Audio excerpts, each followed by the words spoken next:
함께 기도로 나아가도록 하겠습니다. 아버지 하나님 감사드립니다. 하나님 이렇게 주님의 말씀에 갈급해하는 마음, 주님의 은혜가 있는 곳을 찾으려고 하는 이 귀한 마음을 허락하여 주셔서 이곳까지 오게 하여 주심을 감사드립니다. 오늘 또 우리 주님 만나는 시간 될 수 있도록 주님을 인격적으로 만나고 주님이 하시는 말씀에 감동받고 그 말씀에 순종하여 살아가는 저희들이 될 수 있도록 인도하여 주시옵소서. 이 모든 말씀 살아계신 예수 그리스도의 이름으로 기도드렸사옵나다. 아멘. 네, 오늘 주일에 오신 여러분들 한 분 한 분을 진심으로 축복하고 환영합니다. 오늘도 좌우를 바라보시면서 이렇게 인사했으면 좋겠습니다. 참 잘 오셨습니다.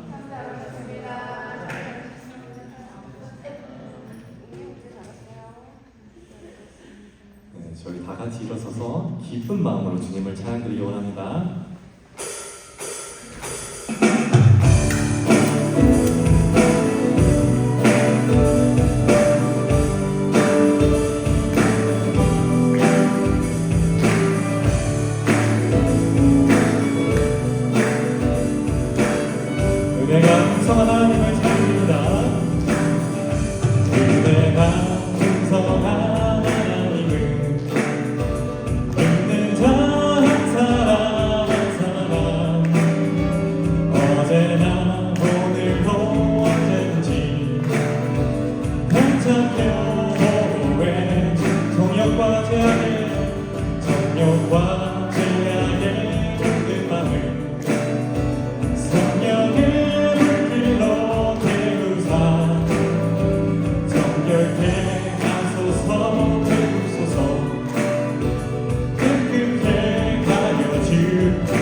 즐거우리라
예수와 함께 날마다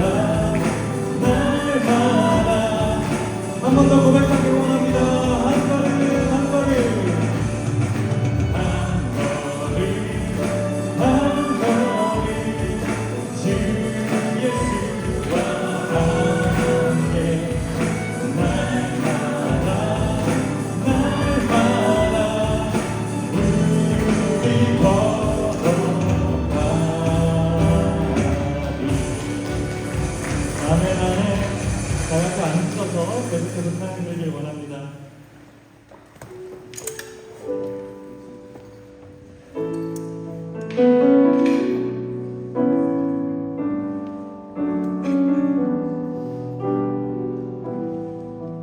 무엇과도 주님을 바꾸지 않으리. 다 같이 찬양 드리겠습니다.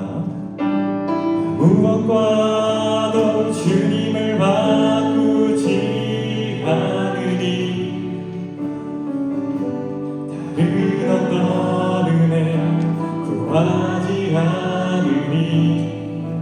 오직 주님만이 내 삶의 도움이시니 주의 얼굴 보기 원합니다. 주님 사랑해요.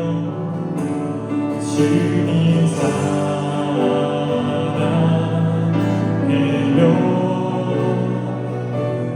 온 마음과 정성 다해 하나님의 시시라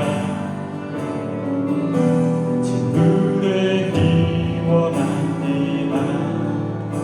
나 무엇과도 다 같이 고백하기 원합니다. 나 무엇과도 주님을 바꾸지 않으리. 다른 어떤 은혜 구하지 않으리.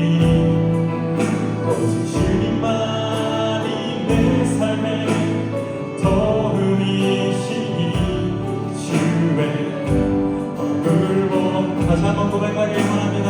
나 무엇과도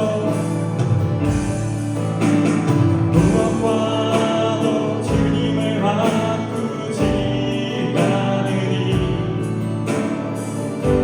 다른 어떤 은혜 구하지 않으리.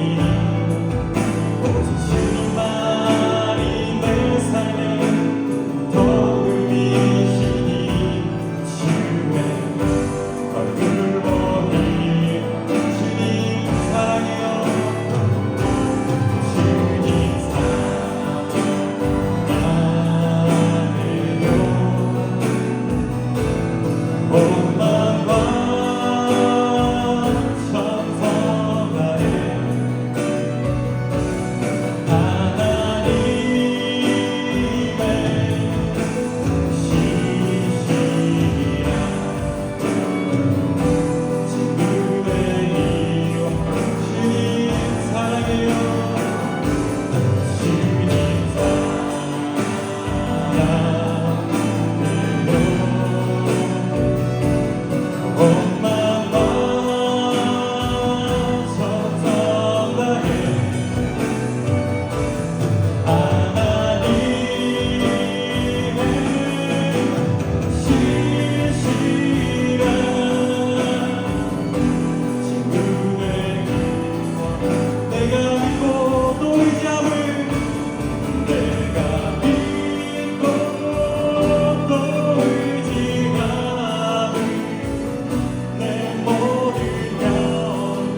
예루살렘과 내 구세의 믿음과 도움을 주셔서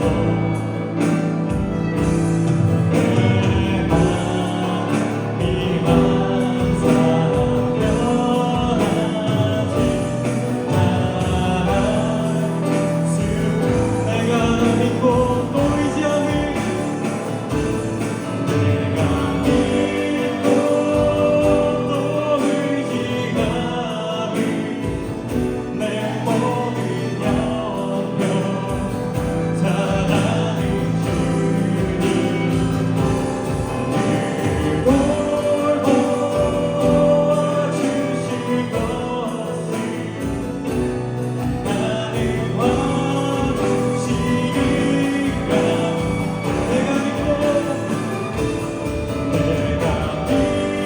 내가 믿고 또 의지하는 내 모든 영역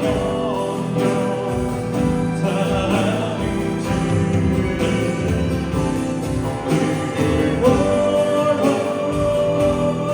보아주실 것을 나는 확신하네.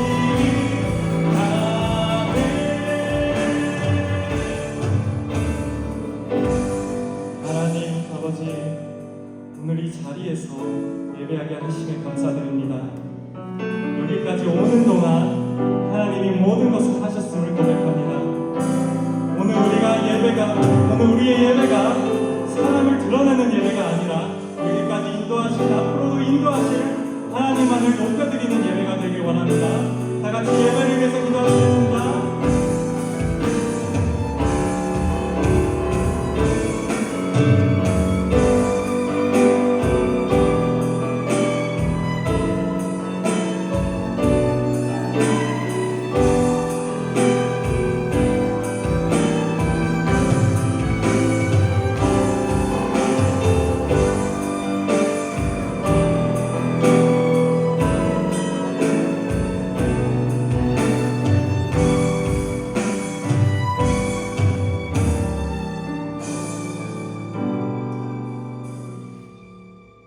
기도하시겠습니다.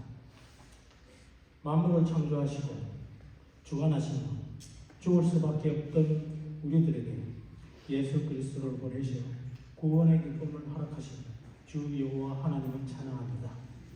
추운 한파와 변덕스러운 날씨에 가운데 일요일을 잘 마무리하고 은혜 가운데 2월을 맞이하여 첫 주 주님께 예배드리게 하시고 또 찬송드리게 하심을 감사드립니다. 우리 성도님들이 주님을 믿는 주님의 자녀로서 모든 것을 내려놓고 오직 주님만을 바라보며 주어진 시간들을 성실하게 살아가는 신앙인의 본이 되게 인도하여 주시옵소서. 지난 한 주 그리고 지난 한 주를 되돌아봅니다. 우리가 은혜와 축복 가운데 살았음에도 불구하고 주님의 은혜를 잊고 우리의 의지대로 세상의 욕망을 추구하며 살았음을 이 시간 회개합니다. 우리가 알게 모르게 짓었던 많은 죄와 허물에 대해서도 회개를 합니다. 타인의 마음을 상하게 하는 은혜, 타인의 아픔을 보고도 못 본 채 하며 무관심하였으며 타인을 배려하지 못하였고 물질만 추구하며 이기적인 마음으로 주님에 대한 믿음으로 성도를 애정으로 대하지 못하였음을 이 시간 고백합니다. 나의 나약함과 믿음 없음을 용서하여 주시고 우리가 믿음을 실천하여 세상의 본이 되는 참된 그리스도인의 삶을 살 수 있도록 우리 지체들을 인도하여 주시옵소서. 하나님 아버지, 주님의 핏값으로 세운 새생명 비전교회를 축복하여 주시옵소서. 교회에 속한 모든 지체들이 신앙으로 더욱 성숙해지고 교회에 속한 모든 가정이 복을 받으며 지역사회에 선한 영향력을 끼치고 본이 되는 귀한 교회가 되도록 인도하고 축복하여 주시옵소서. 특별히 새생명 비전교회가 잃어버린 한 영혼을 귀하게 생각하며 믿지 않는 영혼들을 주님께 인도하여 침례주고 양육하여 제접하는 귀한 교회가 되도록 축복하고 인도하여 주시옵소서. 특별히 감사하기는 새생명 비전교회에서 첫 침례를 준비하게 하시니 감사드립니다.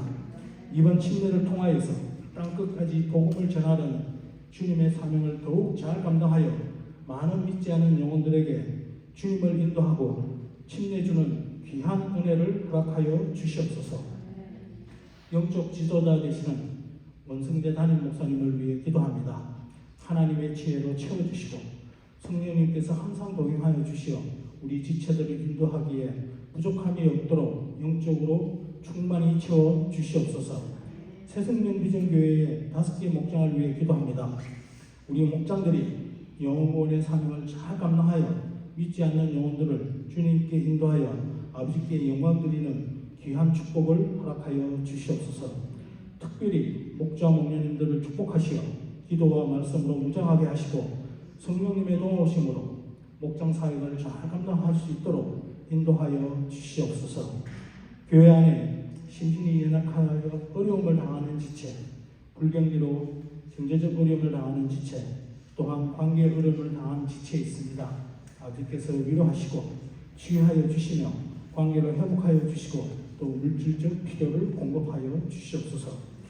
영혼을 위해 복음을 들고 세계 각국에서 선교하시는 선교사님 그리고 목장 선교사님을 위해 기도합니다. 선교사님께서 큰 위로와 소망을 가지고 낙심치 않게 하시며 열방을 향한 선교에 주님의 응답과 은혜로 채워 주시옵소서.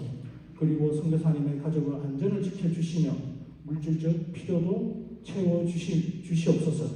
그리고 선교지마다 구원과 회복이 임하고 영혼 구원의 큰 열매로 하나님의 인도하심을 경험할 수 있도록 축복하여 주시옵소서. 오늘도 전 세계 여러 곳에서 전쟁과 분쟁이 끊이지 않고 있습니다.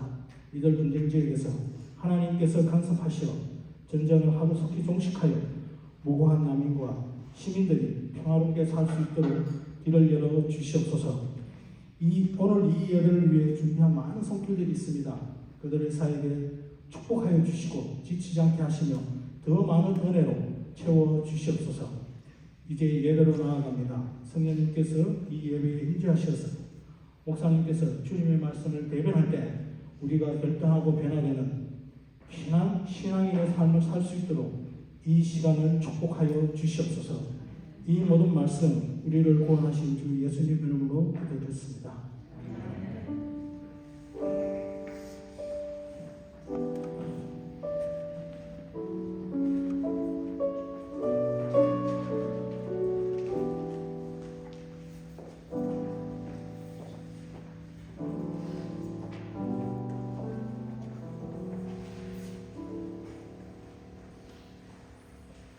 할렐루야. 우리 함께 주의 만찬 올려드리도록 하겠습니다.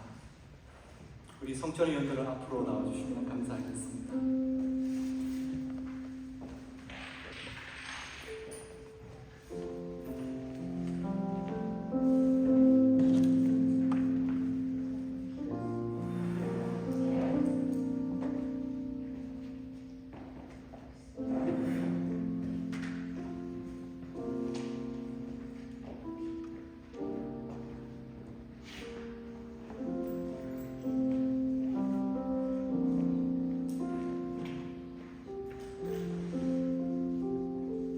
주의 만찬은 우리가 예수님과 하나가 되는 시간입니다.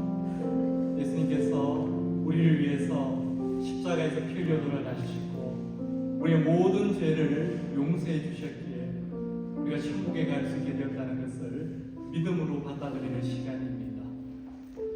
우리 분명과 분장할 때 우리 함께 찬송과 올려드리도록 하겠습니다.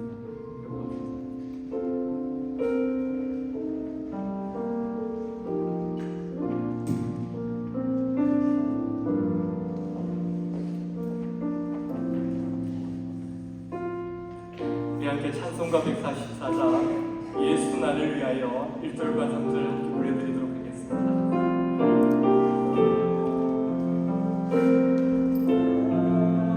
나를 위하여 십자가를 지르게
오늘 또 주님 안에서 새 생명을 가진 자로서 이렇게 주님 앞에 나와서 예배자로 세워주심을 감사드립니다.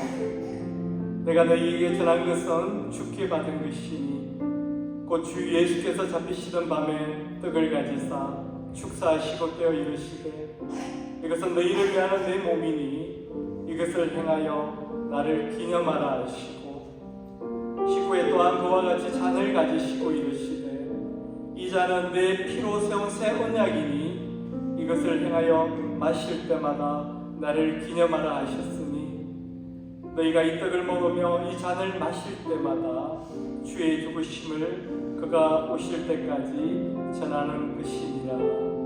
아버지 하나님 감사드립니다. 정말 지옥에 가야 될, 지옥에 갈 수밖에 없던 저희들 구원하여 주셔서 영원한 나라 천국에 갈 수 있도록 인도하여 주심에 감사드립니다. 오늘 그 주님의 그 죄 사하심으로 인해서 용서받은 저희가 오늘 또 우리 주님과 함께 동행하는 삶을 살아가는 서로 결단하는 이 시간 되게 하여 주심에 감사드립니다.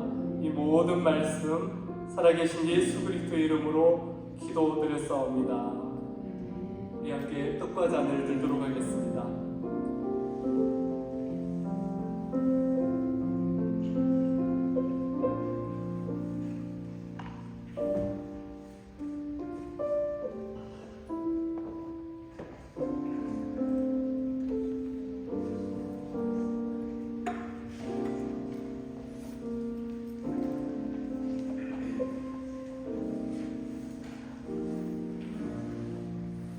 할렐루야. 우리 함께 교회 소식 나누는 시간입니다. 오늘 생명 비전교회 주일 예배에 오신 모든 분들을 다시 한번 주님의 이름으로 축복하고 환영합니다. 우리 옆에 있는 분들에게 정말 잘 오셨습니다. 이렇게 인사하겠습니다. 정말 잘 오셨습니다. 축복합니다. 사랑합니다. 오늘 여러분들이 함께 방문해 주셨는데요. 제가 소개해 드릴 테니까 일어나시며 우리 환영하는 박수를 올려드리도록 하겠습니다. 우리 이연영 자매님, 그리고 우리 남편 되시는 박용빈 형제님, 그리고 박원희 잘하셨습니다.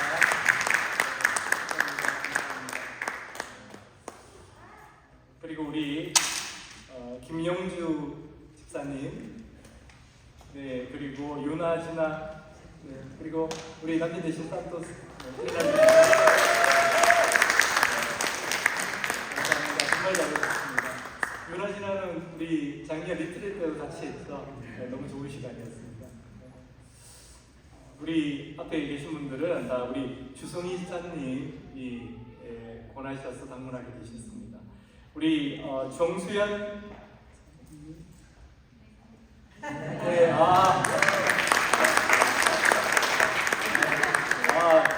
죄송합니다. 제가 이름만 보고 우리 사모님이시거든요. 네. 우리 아들 우성목, 네.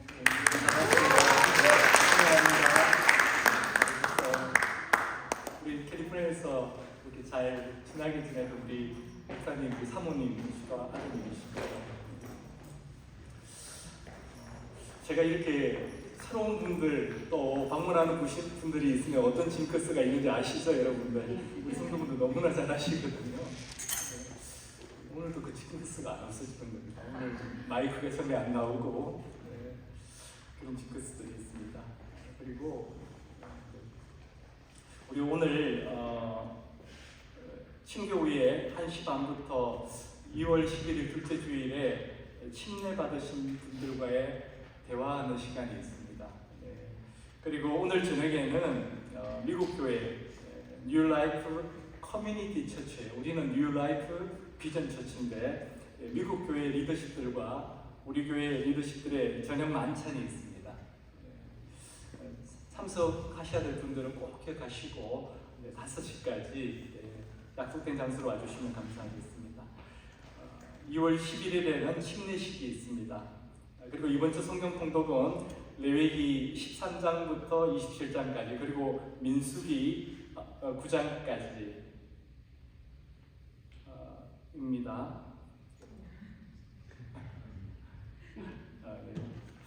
주차 문제 뒤에서 뭐라고 제 아내가 뭐라고 수신호로 보내는데 제가 도저히 안 알아들었어요. 네, 9장과 1장, 2장입니다. 네, 그런 뜻이죠. 제가 통도표로 만들어 놓고도 이렇게 가끔 기억할 때가 있습니다. 주차 문제 때문에 많이 고생하는 줄 알고 있습니다. 미국 교회가 지금 주차장 공사를 시작했는데 이 공사가 끝날 때까지는 좀 우리가 조금 애를 먹을 것 같습니다. 지혜롭게 주차를 해주시고요. 그리고 이렇게 방해가 안 되는 어느 곳에 주차를 하셔도 됩니다. 그리고 1월 성경 통독사들을 가나다 순으로 이렇게 축구에 올려드렸습니다. 오늘 여기에 이름이 없다고 포기하지 마시고 2월도 기회가 있고 3월도 기회가 있고 계속 기회가 있습니다. 좋은 그 성경 통독 그 툴이 있더라고요. 공동체 성경 읽기 유튜브에 가면 있는데 그 출애굽기 하는데 한 3시간도 안 걸립니다. 전체로 읽는데도. 그러니까 이 성경 통독은 이해하시려고 하면 안 됩니다. 우리가 나가면 비 오는 날 나가면 옷이 자연스럽게 젖지 않습니까? 그런 것처럼 그냥 들으면서 그냥 눈으로 읽으면서 그냥 지나가시면 됩니다. 우리 다른 우리 교회 소식 없으면 다 함께 일어나셔서 찬양 드리고 우리 오늘 우리 교회에 주신 말씀 함께 공독하도록 하겠습니다.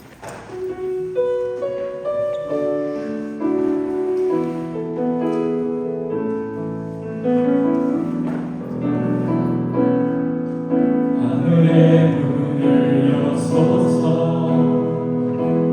이곳을 주목하소서 주를 향한 노래가 꺼지지 않으니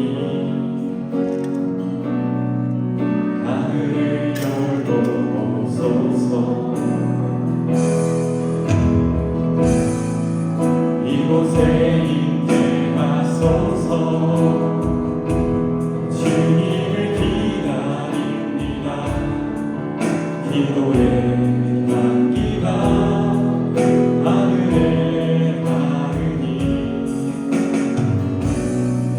주여 임재하여 주소서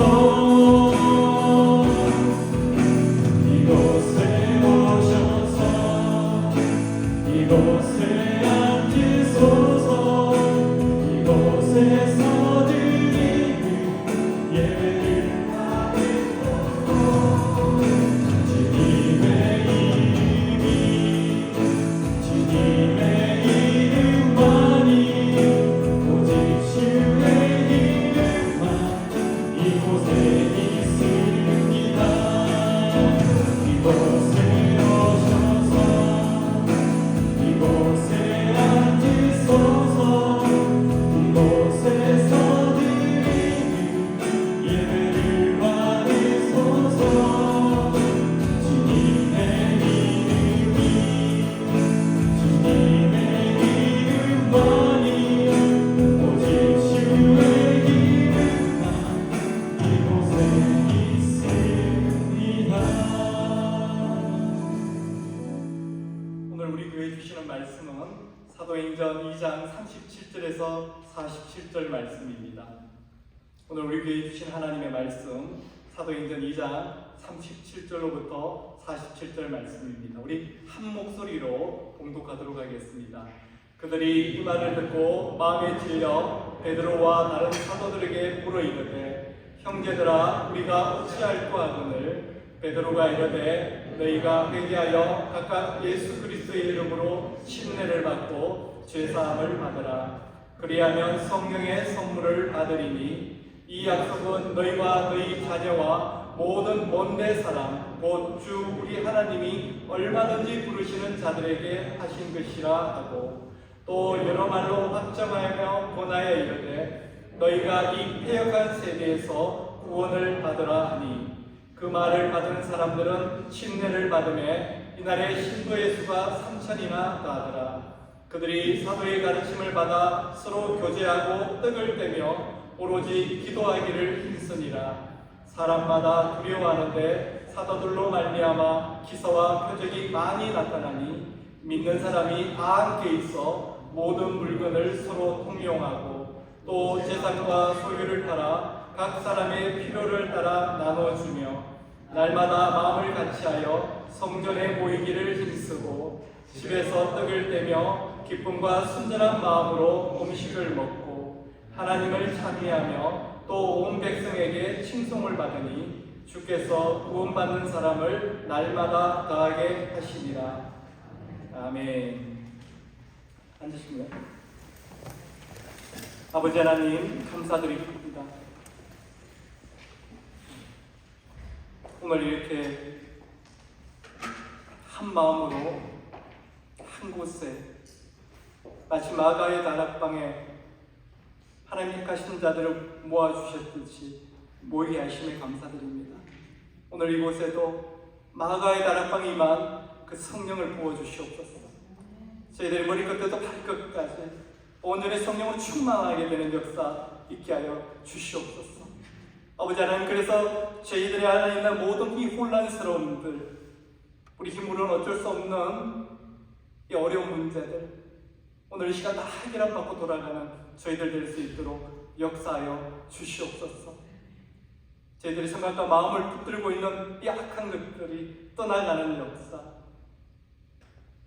우리의 삶에서 꼬이고 꼬인 문제들이 풀리는 역사 있게 하여 주시옵소서.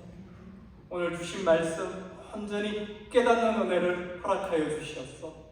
이 말씀대로 결단하고 순종하며 살아가는 자들 되게 하여 주시옵소서. 이 모든 말씀 살아계신 예수 그리스도의 이름으로 기도드렸사옵니다. 아멘. 할렐루야.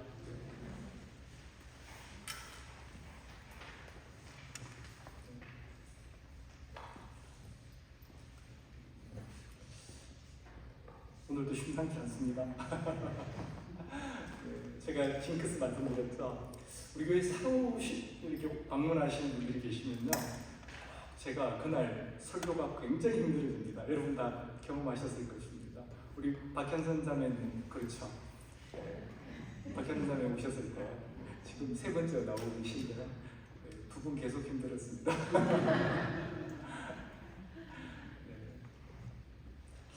오늘도 새로운 분이 오셨는데 오늘 더 많은 분이 오셨잖아요. 하나님께서 더 힘들게 해주실 것 같습니다. 왜 그런 줄 아세요? 네 힘을 의지하지 말라는 것입니다. 목사님들, 이렇게 사람들이 오면요, 내가 설교 잘했어, 내가 어떤 은사가 있었어, 하나님께서 사람들 보내주신다.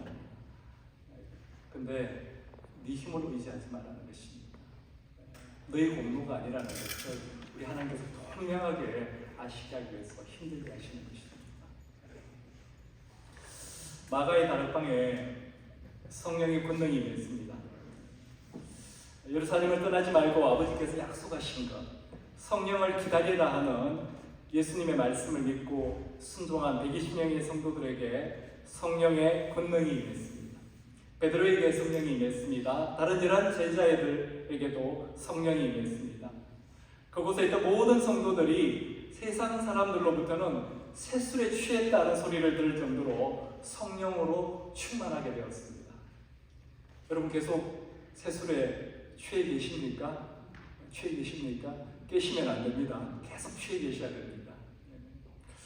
성령의 충만함을 받은 그들이 제일 먼저 한 것은 바로 예수님이 성천하시기 전에 자신들에게 하신 말씀에 순종하는 것이었습니다. 우리 1장 8절 말씀, 오직 성령이 너희에게 임하시면 너희가 권능을 받고 예루살렘과 온 유대와 사마리아와 땅끝까지 이르러 내 증인이 되리라 하십니다.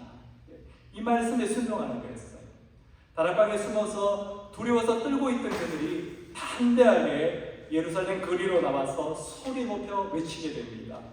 2장 14절입니다. 베드로가 11사도와 함께 서서 소리 높여 이르되 유대인들과 예루살렘에 사는 모든 사람들아, 이 일을 너희로 알게 할 것이니 내 말에 귀를 기울이라. 어떻게 제자들이 이렇게 반대할 수가 있는 겁니까? 저는 설교를 배웠고 설교가 뭔지도 알고 있는데도 이렇게 떨고 있는데, 베드로는 기껏해야 고기 잡는 어부였습니다. 그것도 갈릴리 사람이었어요. 우리가 세상적인 표현으로는 촌놈이었다는 것입니다. 그가 말씀을 접했다 할지라도 당시에는 성경책이 없었잖아요. 귀로 들은 게 다였을 것입니다. 그런 거가 지금 수많은 사람들 앞에서, 그것도 예수 그리스도를 배척했던 사람들 앞에서, 예수 그리스도에게 돌을 던졌던 사람들 앞에서 지금 담대하게 예수 그리스도를 선포하고 있는 겁니다. 베드로가 전한 설교의 핵심은 이런 겁니다. 너희가 십자가에 못 박아 죽인 나사렛 예수를 하나님께서 사망의 고통에서 해방시키시고 이 하늘과 이 땅을 주관하는 주와 그리스도로 세우셨다는 것입니다. 근데 15절부터 시작된 이 베드로의 설교를 듣고 난 사람들의 반응이 참 의외입니다. 37절 말씀입니다. 그들이 이 말을 듣고 마음에 찔려 베드로와 다른 사도들에게 물어 이르되 형제들아 우리가 어찌할꼬 하거늘. 우리가 언제 마음에 찔린다고 말씀드렸습니까? 내 죄가 드러났을 때, 아 내가 이게 잘못했는데 하는 것이 깨달아졌을 때 우리는 마음이 찔립니다. 이 찔리다로 번역된 헬라어 카타니소라고 하는 단어는요, 힘차게 달려가는 그 말이, 말 발굽이 있잖아요. 그 발굽이 땅에 닿을 때마다 그 움푹 패이는 거, 그 패이는 것을 바로 이 찔리다 이렇게 표현을 하는 것입니다. 여러분, 마른 땅에 말 발굽이 움푹 패이려면 그 말의 힘이 얼마나 세야 하겠습니까? 베드로의 설교가 그것을 들은 사람들에게 그 정도로 충격을 줬다는 것입니다. 그들 가운데는 무슨 소리야? 예수를 못 박은 것은 대제사장들이 한 짓이야. 사형 선고는 총독 빌라도가 내렸잖아. 우리가 아니야. 우린 그저 동조했을 뿐이야. 우린 그저 묵인한 죄밖에 없어. 또 어떤 사람들은 난 정말 아무 상관도 없는데 이렇게 말을 하려고 하는 사람들도 있었을 것입니다. 그러나 그 어느 누구도 변명하거나 그 책임을 떠넘기는 사람이 없었습니다. 왜냐하면 그곳에 있던 모든 사람들에게 성령이 임하니까 그들의 마음이 찔림을 받았던 것입니다. 우리는 조금 전에 성찬식을 거행했습니다. 여러분, 찔림이 있으셨나요? 내가 죄인이었는데 죄 없으신 예수님이 내 죄를 대신해서 십자가에서 돌아가셨구나 하는 그 찔림이 있으셨습니까? 베드로의 설교를 들은 3,000명이나 되는 사람들에게 성령이 임했다는 것을 우리는 알 수 있습니다. 왜냐하면 그들에게서 우리가 어찌할꼬 하는 회개의 역사가 일어났기 때문입니다. 교회사를 통해서 최초의 대부흥의 영적 대각성이 일어난 것입니다. 그래서 제임스 테크 목사님이 부흥에 대한 책을 쓰시면서 책 제목을 성령과의 동행이라고 붙이셨습니다. 성령과의 동행. 왜냐하면 세계적인 대부흥의 현장에는 반드시 성령의 임재가 그 땅을 듣고도 남을 정도로 충만했기 때문입니다. 그래서 38절에서 베드로는 사람들에게 성령의 선물을 받게 될 것이라고 말씀하고 있는 것입니다. 앞으로 성령께서 동행하는 삶을 살게 될 것이다. 그렇게 말하고 있는 것입니다. 41절은 그날 침례를 받고 주님께로 돌아온 신도의 수가 3,000명이나 되었다고 말씀하고 있습니다.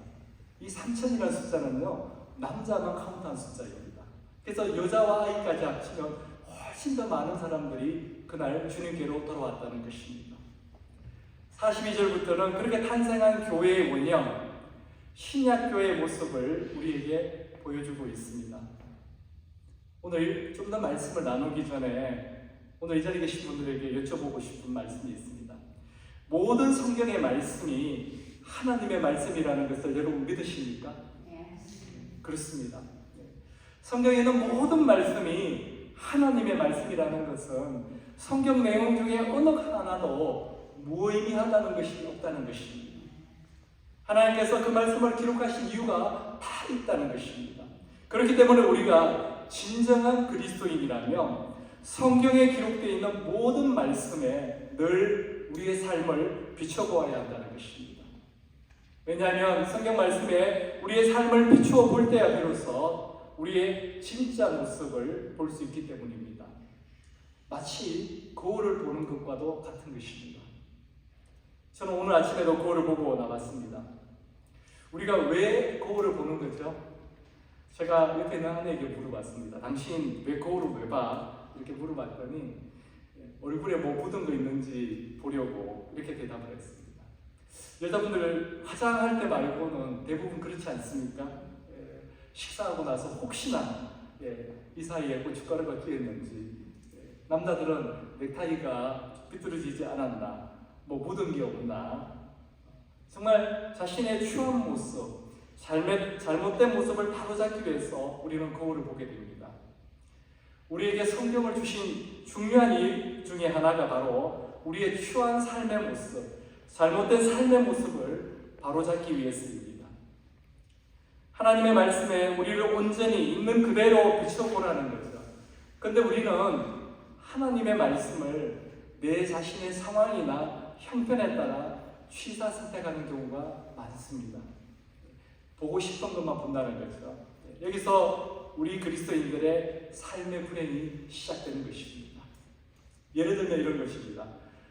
내 지금의 상황을 응원하거나 지지하는 말씀은 받아들이고, 내가 기대하지 않는, 내가 원하지 않는 말씀은 거절하고 외면하는 것입니다. 하나님은 우리의 창조자가 되실 분들로 우리의 처음과 끝이 되십니다. 그런 하나님의 말씀을 우리가 마치 아래 사람 부리듯이 한다면 우리가 어떻게 하나님이 주시는 복을 누릴 수가 있겠습니까? 오늘 본문 말씀을 묵상해 보면 예루살렘 교회는 하루에 3,000명의 성도가 넘는 대부흥이 일어난 것입니다. 그날 3,000명이 침례를 받았다고 하니 아마 대장관이었을 것입니다.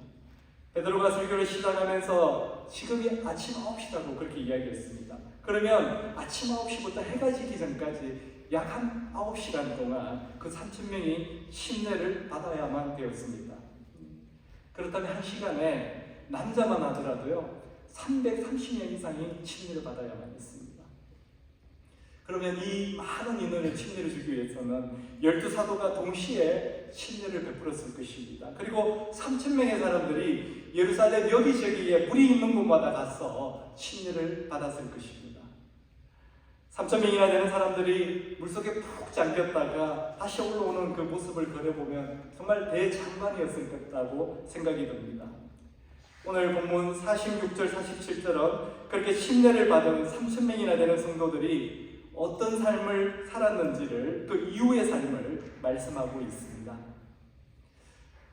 46절, 47절 말씀입니다. 날마다 마음을 같이하여 성전에 모이기를 힘쓰고 집에서 떡을 떼며 기쁨과 순전한 마음으로 음식을 먹고 하나님을 찬미하며 또 온 백성에게 칭송을 받으니 주께서 구원받는 사람을 날마다 더하게 하십니다.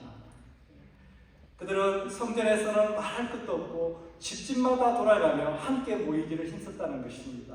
함께 모여서 말씀을 배우고 함께 모여서 예배를 드리고 함께 교제했다는 것입니다.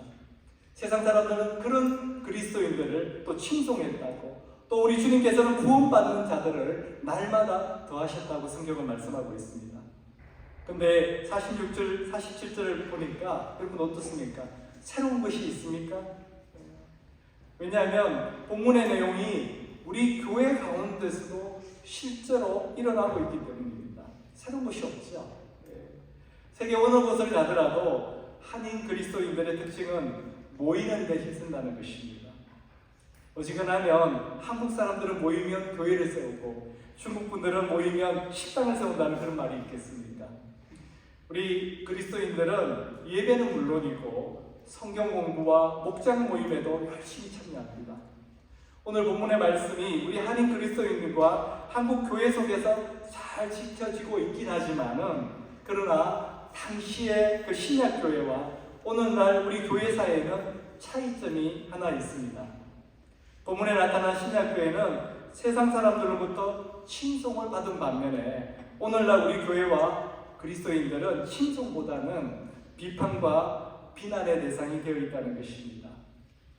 이 차이점은 대체 어디로부터 오는 것입니까? 본문 44절과 45절 말씀 우리 함께 읽어보도록 하겠습니다. 함께 읽겠습니다. 믿는 사람이 다 함께 있어 모든 물건을 서로 통용하고 또 재산과 소유를 따라 각 사람의 필요를 따라 나눠주며, 이게 신약교회 성도들의 삶의 모습입니다. 신약교회 성도들은 자신들이 가지고 있는 것을 서로 나누어 사용했을 뿐만 아니라 자신들의 재산과 소유를 팔아서 필요하는 사람들에게 나누어 주기까지 했다는 것입니다. 이런 삶을 사자성어로 유무상통이라고 합니다.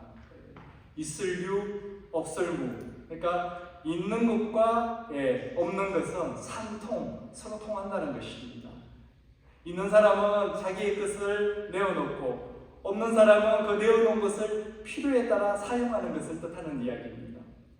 그 3,000명 중에는요, 그날 침례받은 그 3,000명, 성령 받은 그 3,000명 중에는 예루살렘이 아니라 유대 지역이나 주변 여러 나라에서 유월절을 지키러 온 디아스포라 유대인이나 이방인들이 있었을 것입니다. 그제서야 그들이 예루살렘에서 어떻게 먹고 자고 일상의 필요를 해결했을까 하는 의문이 이 4절, 44절, 45절 말씀을 우리가 읽으면서 그 의문이 풀리게 된다는 것입니다. 바로 이 유무상통, 있거나 없거나 서로 나누고 함께 사용하는 삶을 살았기 때문에 가능했던 것입니다. 마가의 다락방에 120명의 성도들이 먹고 자고 했던 것처럼 자기 집을 내어준 사람이 수십 명은 되었다는 것입니다. 서로 우리 집에 와서 먹고 자라고 했다는 것입니다. 다 마가처럼 그렇게 부유하지는 않았을 텐데도 말입니다. 그렇다면 더 많은 사람들이 이 유무상통의 삶을 실천했다는 것입니다. 물론 그렇게 도움을 받으면서 그들은 예루살렘에서 직장도 얻게 되고 살 집도 구하게 되고 잘 정착할 수가 있었을 것입니다. 근데 또 이런 일이 그 뒤에도 일어나게 됩니다. 얼마 지나지 않아서 이번에는 5,000명의 사람들이 주님께로 돌아오는 역사가 일어났습니다. 똑같은 일이 벌어졌음에도 불구하고 사도행전 4장 32절은 이렇게 말씀합니다. 믿는 무리가 한 마음과 한 뜻이 되어 모든 물건을 서로 통용하고 자기 재물을 조금이라도 자기 것이라 하는 이가 하나도 없더라. 근데 자기 재물을 조금이라도 자기 것이라고 하는 이가 하나도 없더라. 성도들의 형편이 다 달랐지 않겠습니까? 어떤 분들은 많은 것을 내놓았을 것입니다. 그런데도 이거는 내가 한 일이야. 이렇게 한 사람이 한 사람도 없었다는 것입니다. 더구나 30명을 받아들이기에 불과 얼마 되지 않았을 때입니다. 그런데도 또 그렇게 했다는 것입니다. 제가 캘리포니아에서 목회할 때입니다. 성도분들을 평신도 세미나에 보내드렸습니다. 근데 다녀와서는 세미나 내용보다는 자신들이 묵었던 그 목자 목녀님에게서 너무 큰 감동을 받았다는 겁니다. 투베드룸 아파트였는데 방 한 개가 손님으로 오시는 부부에게 내어주기가 너무 작았다는 겁니다. 그래서 목자 목녀님이 자신들의 침실을 내어준 겁니다. 저희 성도분들은 처음에 그것을 몰랐대요. 분명히 아이 사진은 있는데 아이는 안 보이고, 그래서 물어봤답니다. 애가 어디 있느냐고. 그랬더니 이 세미나 기간 동안은 친구 집에서 머물기로 했다는 겁니다. 그러고 나서 보니 아이 방이 너무 작더라는 것입니다. 침대도 작은 싱글베드고, 그 순간 눈물이 핑 돌면서 아, 이런 게 숨김이구나 하는 걸 깨닫게 되었다는 것입니다. 이처럼 있건 없건 내가 가지고 있는 것을 함께 나누고 함께 사용하는 유무상통의 삶이 신약교회의 모습이었습니다. 여러분 감동이 되시나요? 사실 저는 오늘 이 말씀을 어떻게 전해야 할까 많은 시간을 고민했습니다. 왜 그러냐면요, 저도 이 유무상통하는 삶을 살기가 쉽지 않기 때문에 그렇습니다. 우리가 삶으로 살아내기 힘든 말씀을 제가 목사이기 때문에 여러분에게 전하고 있는 것입니다. 하나님의 말씀이기 때문에 하나님이 주신 말씀 그대로 전하고 있는 것입니다. 그래서 종교개혁가인 칼빈조차도 이런 신약교회의 모습에 대해 감동받지 않는다면 강철보다 더 굳은 마음을 갖고 있는 것이 분명하다고 했을 정도입니다. 그러나 신약교회의 이런 모습은 오늘날 그리스도인들에게 찾아보기가 정말 힘든 모습이 되어버렸습니다. 오늘날 성도들이나 당시 신약교회 성도들이나 똑같이 예수를 믿고 하나님의 말씀에 따라 살고 있는데 그 삶의 모습은 너무나 다르다는 것입니다. 더구나 세상 사람들이 보는 눈은 너무도 또 정확합니다. 47절을 쉬운 말 성경 버전을 보면 이렇습니다. 그래서 이를 본 사람들은 믿는 사람들을 칭찬하였다. 이를 본 세상 사람들은 믿는 사람, 그리스도인들을 칭찬해 주었다는 것입니다. 이끈어끈 내가 가진 것을 서로 나누고 함께 사용하며 살아가는 믿는 사람들의 삶의 모습을 보고 세상 사람들이 칭찬했다는 것입니다. 세상 사람들이 그 모습을 보고 쟤들은 진짜 크리스찬이야 이렇게 이야기했다는 것입니다. 오늘날 그리스도인들이 세상 사람들의 비판의 대상이 되는 것은 물질에 관한 한 세상 사람들 못지않게 이기적이고 탐욕적이기 때문입니다. 앞으로 계속해서 사도행전을 강해해 나가면서 살펴보겠지만 정말 안타까운 것은 이렇게 아름다운 신약교회의 모습이 사도행전 4장을 끝으로 사라져버린다는 것입니다. 물론 부분적으로 이런 신약교회의 모습이 나타나는 곳들이 있습니다. 사도 바울의 선교 여행을 보면요, 가는 곳마다 그 일행을 섬기는 신약교회 성도들 모습을 보게 됩니다. 자신보다 더 어려운 또 예루살렘 교회를 위해서 헌금하는 그런 모습도 보게 됩니다. 그러나 그것은 세상 사람들도 마음만 먹으면 할 수 있는 것들입니다. 모두가 한마음 한뜻이 되어서 자기 재물을 조금이라도 자기 것이라고 주장하는 자가 한 사람도 없었다는 것을 증거하는 사도행전 4장을 끝으로 이 아름다운 유무상통하는 그리스도의 삶의 모습은 성경에서 사라지게 됩니다. 그 대신 사도행전 5장에서부터 물질에 묶여있는 물질의 노예가 된 아나니아와 삽비라 부부의 이야기가 등장합니다. 그 후로 신약 성경에 나타나고 있는 모든 교회들, 고린도 교회, 에베소 교회, 빌립보 교회, 골로새 교회, 데살로니가 교회, 이 모든 교회 가운데 그런 신약 초기에 나타난 그리스도인들의 유무상통하는 삶의 모습은 찾아볼 수가 없습니다. 그리고 지금까지 2000년 교회의 역사 동안 마치 박물관에 전시되어 있는 오래된 성경처럼 우리 믿는 자들의 삶과는 동떨어진 말씀이 되어버렸습니다. 분명히 하나님께서 이 말씀을 사도행전 2장과 4장에 기록하도록 하셨다면 하나님은 2000년 동안 우리 믿는 자들에게 분명히 말씀하고 싶어 하시는 것이 있었다는 것입니다. 왜 이 아름다운 신약교회의 초기의 모습이 잠시 나타났다가 사라져버린 것일까요? 바꾸어 말하면 신약교회 초기에는 어떻게 이 아름다운 유무상통하는 삶이 가능할 수 있었던 것입니까? 이 질문에 대해서 연구한 신학자들이 있습니다. 그들은 그 이유를 초기 그리스도인들이 지니고 있었던 종말론적 신앙에서 찾고 있습니다. 당시 거의 모든 초기 그리스도인들은 주님의 재림이 임박했다고 믿었습니다. 그들이 사는 동안 예수 그리스도가 다시 온다고 믿었기 때문입니다. 종말이 눈앞에 다가와 있다고 믿었을 때 그들에게 이 물질이라는 것은요, 단순히 필요를 채워지는 수단밖에 되지 않는다는 것입니다. 그래서 재물이란 그저 함께 나누어 쓸 도구이지 수단과 방법을 가리지 않고 모아야 되는 그런 개념이 아니었다는 것입니다. 그런데 그들의 믿음과는 달리 세월이 흘러도 예수님이 안 오시는 거예요. 그들이 사는 동안에 종말이 올 것 같지 않았다는 것을 알게 된 것입니다. 오히려 그들에게 임한 것은 세상의 박해와 핍박이었습니다. 이렇게 그들의 믿음과 현실이 어긋나자 그들은 다시 물질을 추구하는 옛 모습으로 돌아가 버리게 됩니다. 그 결과 하나님을 믿는다고 하면서도 실제 성도들의 삶은 물질을 더 신뢰하는, 물질을 더 의지하는 이중적인 삶을 살게 된 것입니다. 바로 이것이 오늘까지도 우리 성도들의 삶 속에 계속 이어져 오고 있습니다. 하나님께서 오늘 이 말씀을 통해서 우리에게 말씀하시는 것은 이제 우리도 이와 같은 삶을 살기를 원하신다는 것입니다. 우리 사도행전 2장에 나타난 그 그리스도인의 삶을 우리에게도 원하신다는 것입니다. 그래서 지금 제가 우리 있는 재산을 다 팔아서 우리 공동체생활 합시다, 그런 말씀을 드리는 것은 아닙니다. 우리는 자본주의 경제체제 안에서 살아가고 있습니다. 이 자본주의 근간은 바로 사유재산 제도 아닙니까? 사유재산을 존중하지 않는다면 자본주의는 유지될 수가 없습니다. 누가 열심히 일하고 누가 열심히 모으려고 하겠습니까? 왜 근데 하나님은 우리에게 유무상통하는 삶을 살기를 원하시는 것입니까? 그것은 바로 우리가 신앙생활하면서 늘 겪게 되는 갈등이 있기 때문에 그렇습니다.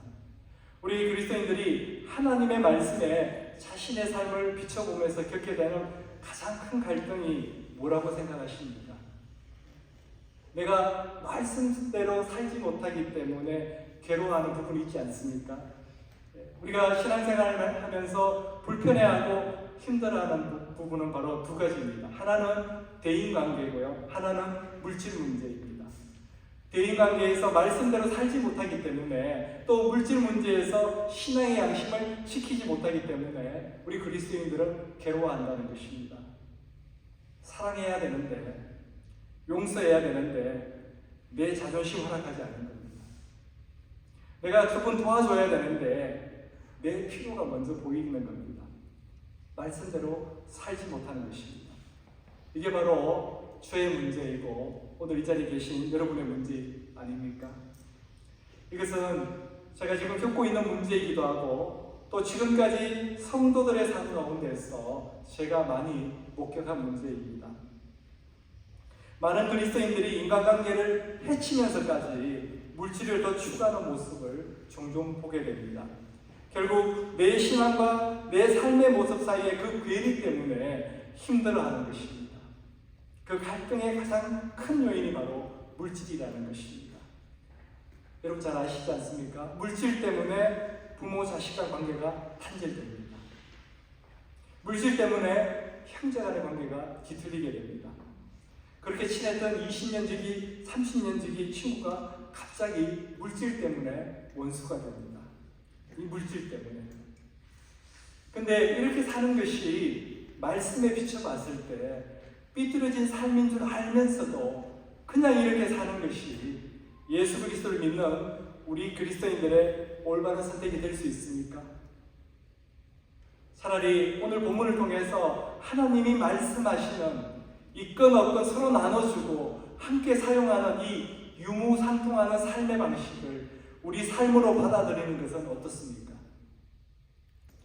급격한 변화가 아니라 조금씩 실천해 보자는 것입니다. 조금씩이라도 그렇게 실천해낼 때 내 신앙과 내 삶의 모습에서 오는 이 갈등의 괴리는 점점 좁아지게 되는 것입니다. 그럴 때 우리는 우리 안에서 자유함을 얻게 된다는 것입니다. 이 물질이 우리를 얼마나 속박하고 있는지 우리는 너무나 잘 알고 있습니다. 한 부자 청년이 있었습니다. 예수님께서 길을 가시는데 이 청년이 달려와서는 무릎을 꿇더니 자신은 무엇을 해야 영생을 얻게 되느냐고 묻습니다. 예수님이 그 부자 청년에게 계명을 다 지켰냐고 묻습니다. 그랬더니 자기는 어려서부터 이 계명들을 다 지켰다는 겁니다. 예수님이 봐도 너무 대견하잖아요. 그래서 이 청년에게 정말 사랑하시는 마음으로 이렇게 말씀하셨습니다. 마가복음 10장 21절입니다. 예수께서 그를 보시고 사랑하사 이르시되 내게 아직도 한 가지 부족한 것이 있으니 가서 내게 있는 것을 다 팔아 가난한 자들에게 주라. 그리하면 하늘에서 보화가 내게 있으리라. 그리고 와서 나를 따르라 하시니 이 청년은 엄청난 복을 받은 자였습니다. 예수님께서 12제자 외에는요 나를 따르라고 한 사람이 아무도 없었어요.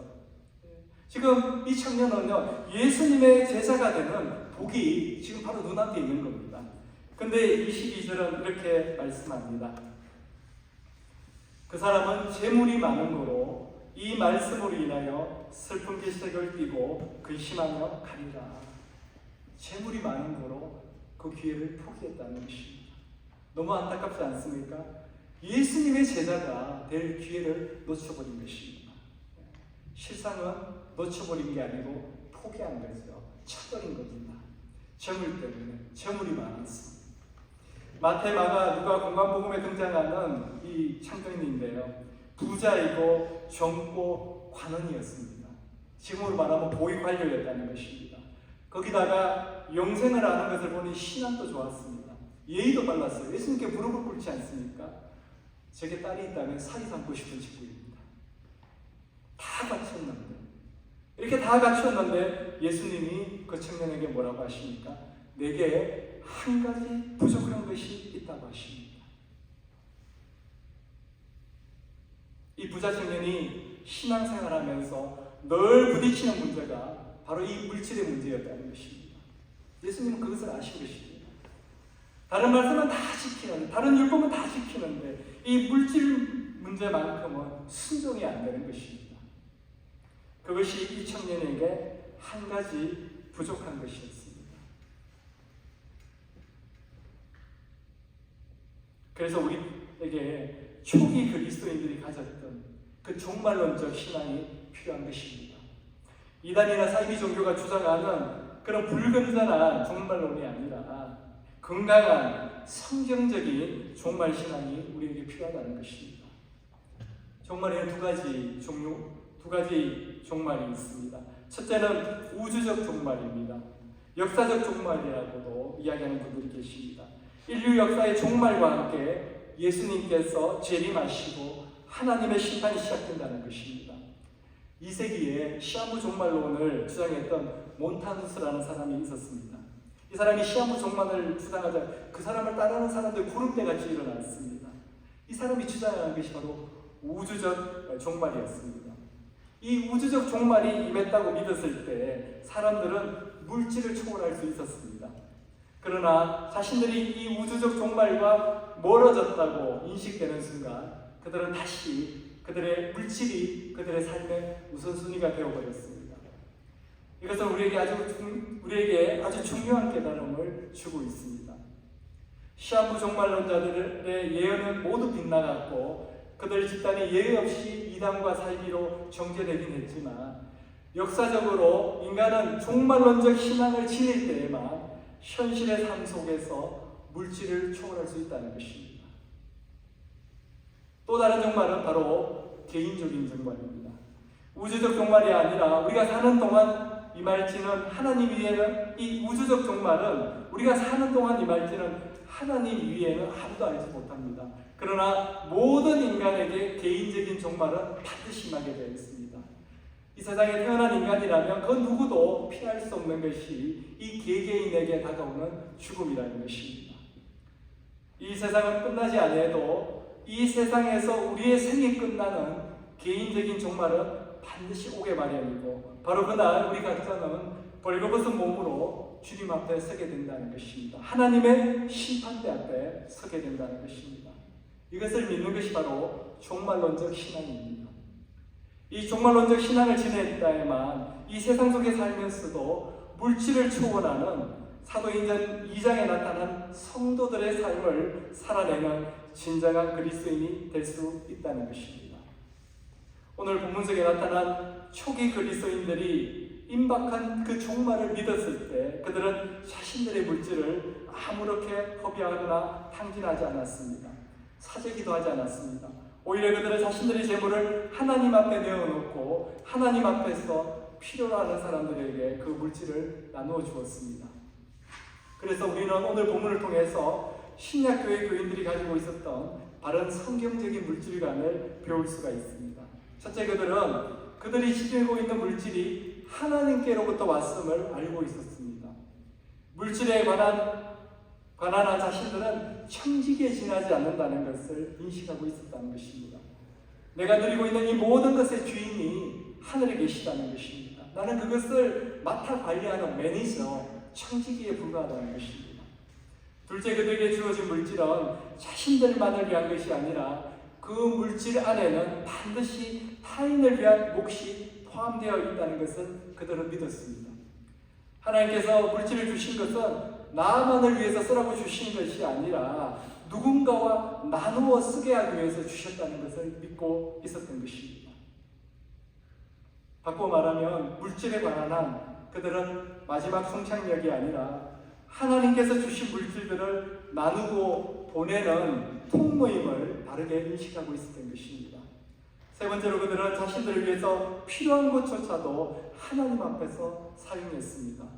사도 바울의 표현을 빌리자면 먹든지 마시든지 무엇을 하든지 하나님의 영광을 위해서 사용했다는 것입니다. 바로 이것이 오늘 본문을 통해서 하나님께서 우리에게 말씀하시는 것입니다. 우리가 실천해야 할 유무상통하는 삶의 모습입니다. 만약 여러분들 가운데 신앙적으로 정말 존경하는 분이 계시다면 그분은 말할 것도 없이 물질에 초연하게 사는 분이실 것입니다. 물질에 초연하지 않고서는요, 세상 사람들로부터 부러움의 대상은 될 수 있지만 예수 그리스도 안에 있는 우리들로부터 존경의 대상은 될 수 없다는 것입니다. 그래서 예수님께서 누가복음 12장을 통해서 한 어리석은 부자의 이야기를 우리에게 들려주고 계십니다. 또 비유로 그들에게 말하여 이르되 한 부자가 그 밭에 소출이 풍성하며 심중에 생각하여 이르되 내가 곡식 쌓아둘 곳이 없으니 어찌할까 하고 또 이르되 내가 이렇게 하리라 내 곡간을 헐고 더 크게 짓고 내 모든 곡식과 물건을 거기 쌓아두리라.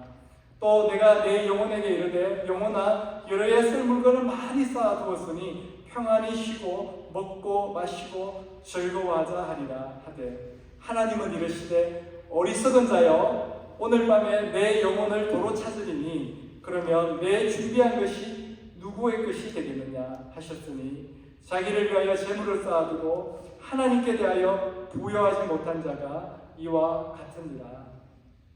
더 이상 쌓아둘 곳이 없을 정도로 더 많은 재물을 얻은 자가 새로 얻은 재물을 보관할 창고를 짓는다는 것은 굉장히 지혜로운 일입니다. 그러나 하나님께서는 그를 가리켜서 어리석은 자라고 판정지어서 말씀하고 계십니다. 왜냐하면 그는 우리가 앞에서 나눴던 그 세 가지를 몰랐기 때문입니다. 자신에게 주어진 모든 물질의 주인이 하나님이신 것을 몰랐을 거예요. 그 물질 속에는 반드시 누군가와 함께 나눠야 된다는 것을 깨닫지 못했던 것입니다.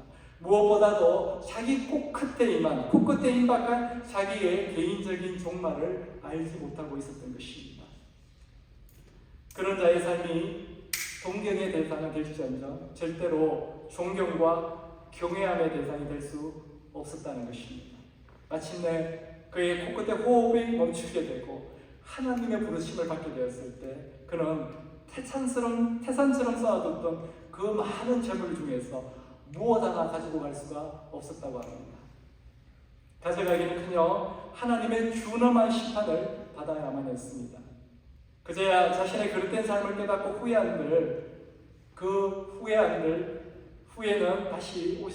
후회는 만나야 할 기회는 다시 오지 않는다는 것입니다.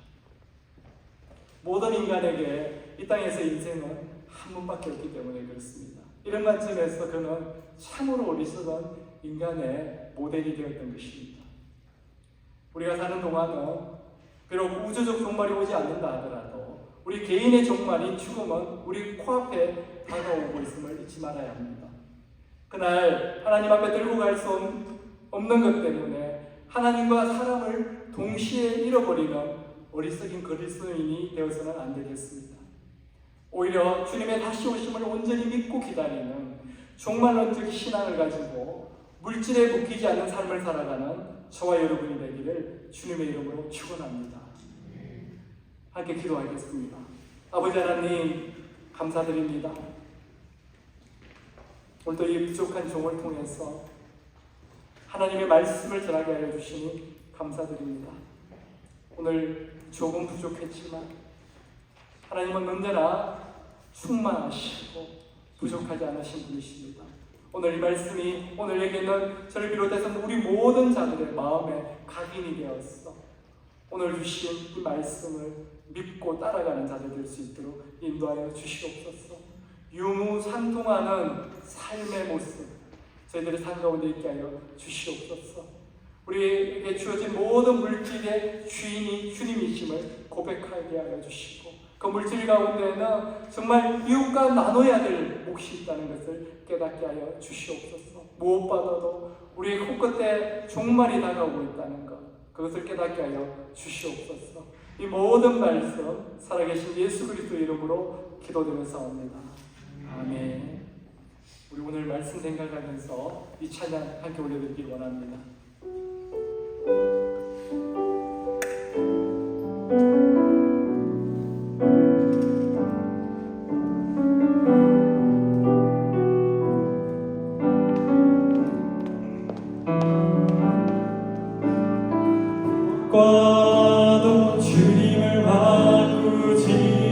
하느니 다른 어떤 은혜 구하지 않으리 오직 주님만 있는 삶의 도움이시니 주의 얼굴 보니 다시 한번 고백하기 원합니다. 나 무엇과도 주님을 바꾸지 않으리 다른 어떤 은혜 구하지 않으리 오직 주님만 있는 삶의 도움이시니 주의 얼굴 보기 원합니다.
나 무엇과도 바꾸지 않으리.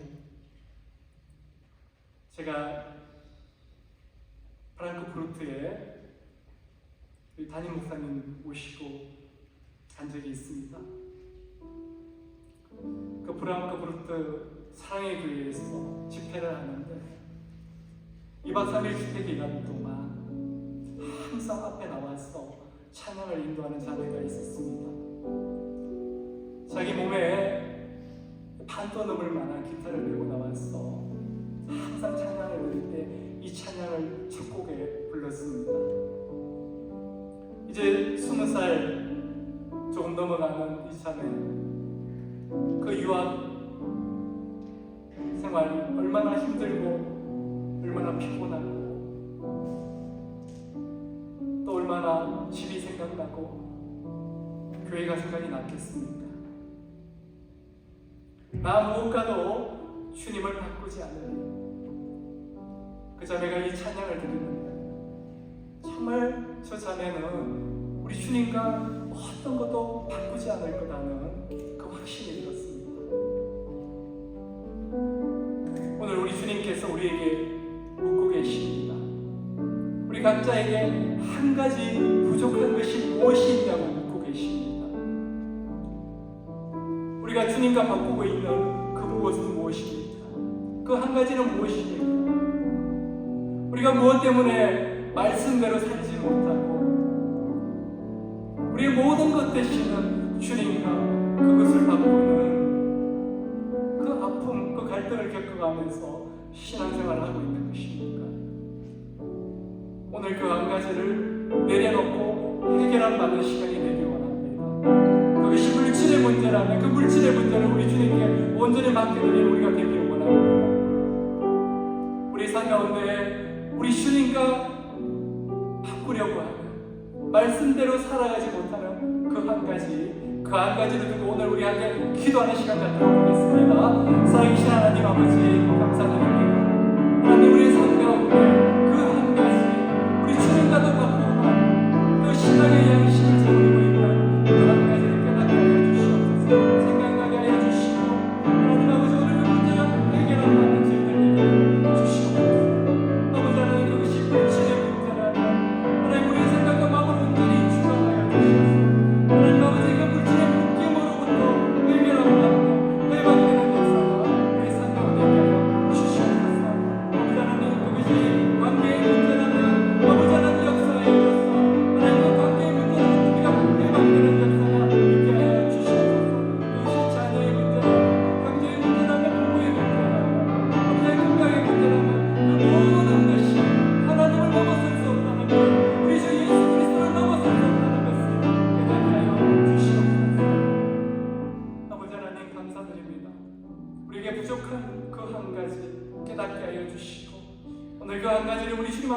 내려놓게 하여 주심을 감사드립니다.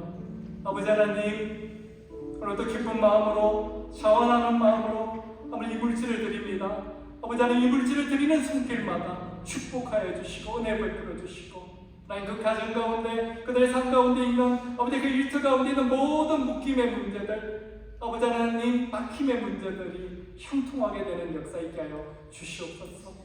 아버지 하나님, 우리 교회에 감기로 또 독감으로 고생하고 있는 많은 분들이 계십니다. 하나님 아버지, 그들의 아버지 하나님 영혼육에 임하셔서 그들 육체 가운데 있는 모든 감기, 독감 다 떨어져 나가게 하여 주시고 온전히 치유되고 회복되는 역사 아버지 하나님 은혜를 허락하여 주시옵소서.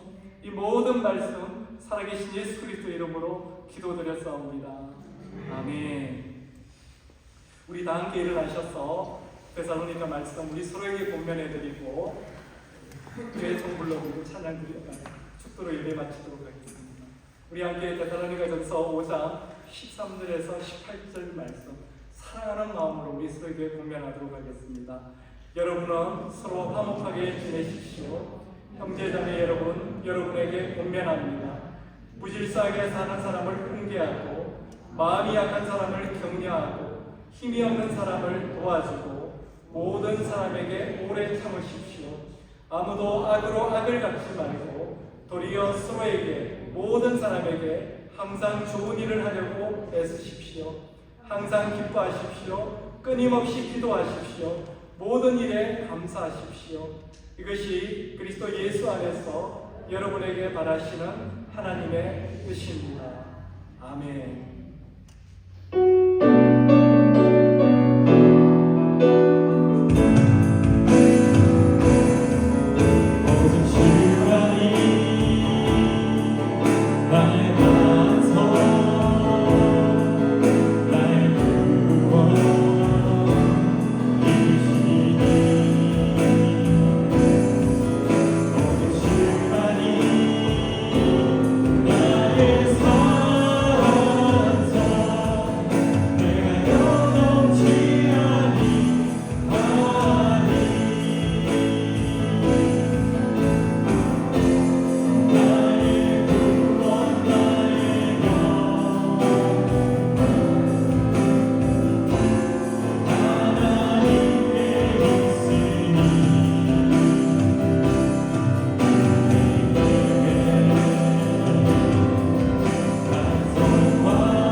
하나님 아버지의 놀라우신 사랑과 성령의 교통하심이 오늘 사도행전 2장 말씀에 나오는 그 초기 그리스도인의 삶을 본받아 우리도 유무상통하는 삶을 살겠다고 조금씩이라도 그렇게 살아보겠다고 결단하는 오늘 이 자리에 있는 모든 성도들 머리 위에 그리고 그 가정과 일터 위에 지금부터 영원토록 함께 하시기를 주님의 이름으로 축원하옵나이다.